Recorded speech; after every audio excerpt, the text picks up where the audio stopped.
Hi guys, welcome back to J So last week we discussed about what is Terraform and why this is most popular nowadays, and who will learn this Terraform, who will go with this Terraform courses. Okay, and what is the futures of Terraform, and today we will see what is the Terraform use cases. Okay, so here are the list of use cases when we are using Terraform. Okay, so first one is like we will go directly and we'll discuss. So first one is Heroku App Setup. So basically, Heroku is a popular platform as a service for hosting web applications. So developers create an application and then attach required add-ons such as database or any email provider.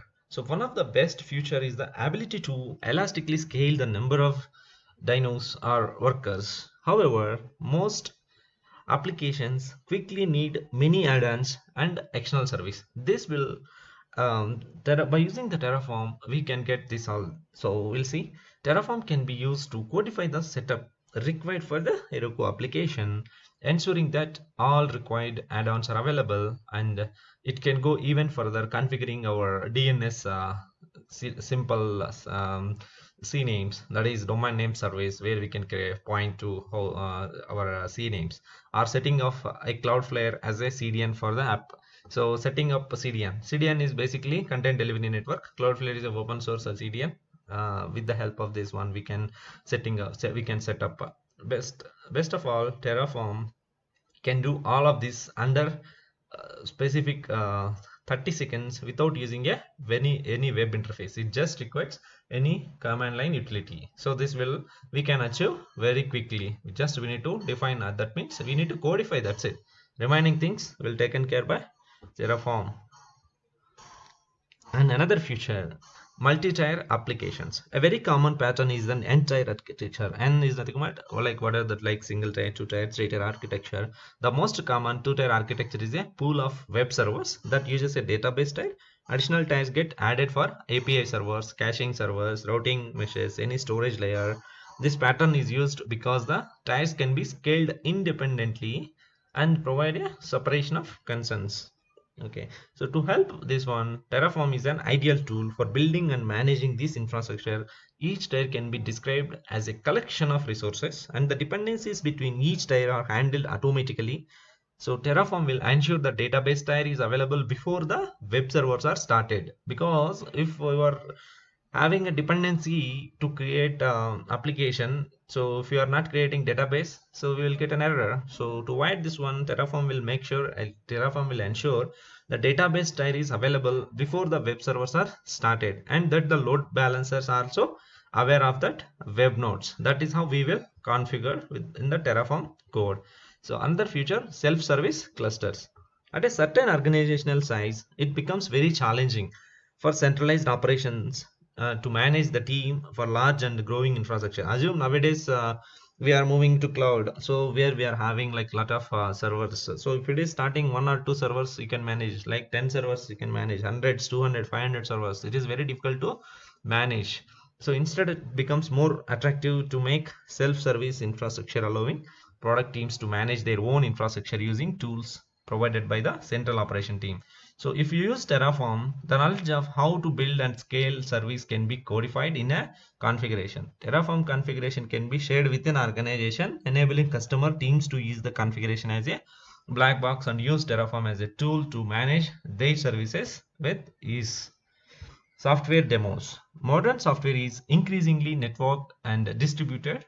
Even though tools like Vagrant exist to build virtualized environments for some demos, it is still very challenging the demo software on real infrastructure, which more closely matches our production environments.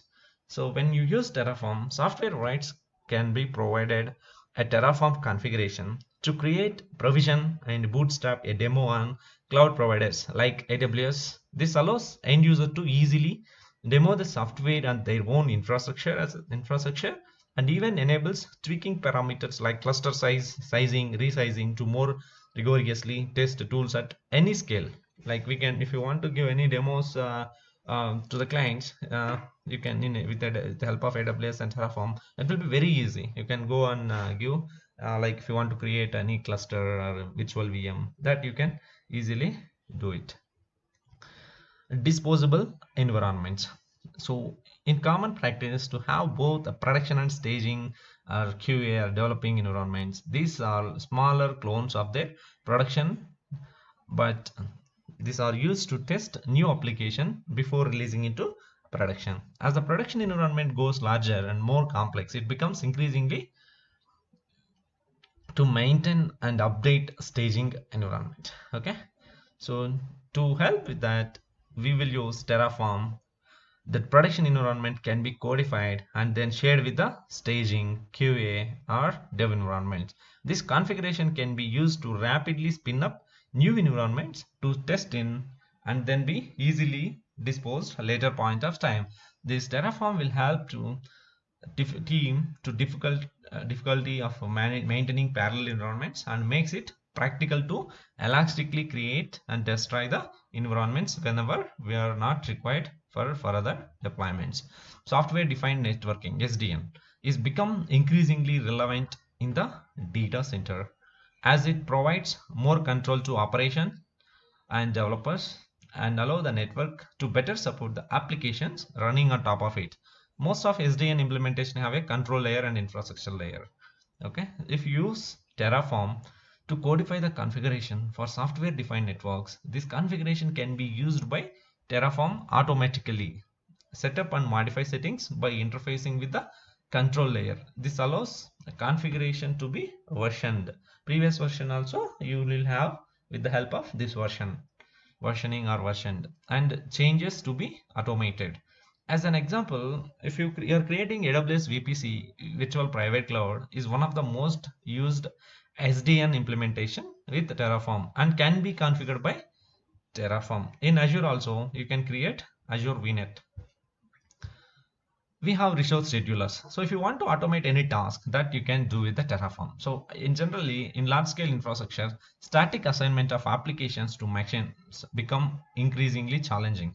To solve the problem, there are few schedulers like Brog, Mesos, Aaron, and Kubernetes. This can be used to dynamically schedule Docker containers, Hadoop, Spark, and many other software tools. If you are using Terraform, it is not limited to physical providers like AWS. Resource schedulers can be treated as a provider, enabling Terraform to request resources from them. This allows Terraform to be used in layers to set up a physical infrastructure running the schedulers as well as provisioning onto the scheduled grid. That is how Terraform will work. Multi-cloud deployment. Obviously, if you want to deploy any resources through AWS or Azure, if you don't have any Terraform, you need to depend on AWS or Azure native tools. So AWS is having its own AWS native tool called CloudFormation. Azure also having their own Azure resource templates, ARM templates, ARM, Azure resource templates. So if you are using multi-cloud deployment, it is often attractive to spread infrastructure across multiple clouds to increase fault tolerance. By using only a single region or single cloud provider, fault tolerance is very limited by the availability of the service provider.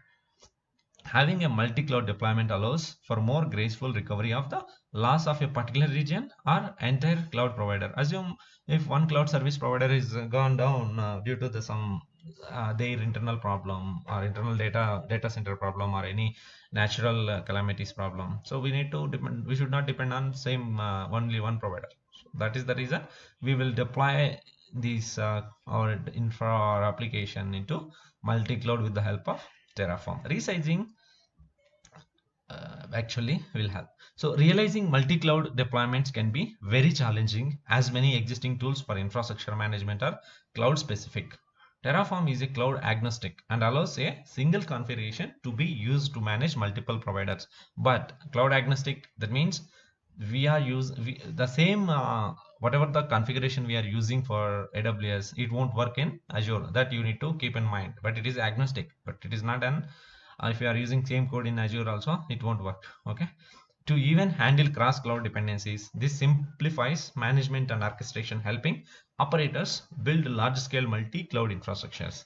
So these are the main use cases of AWS, uh, not only sorry AWS Terraform use cases where we are implementing in future. So these are all the futures we will able to see.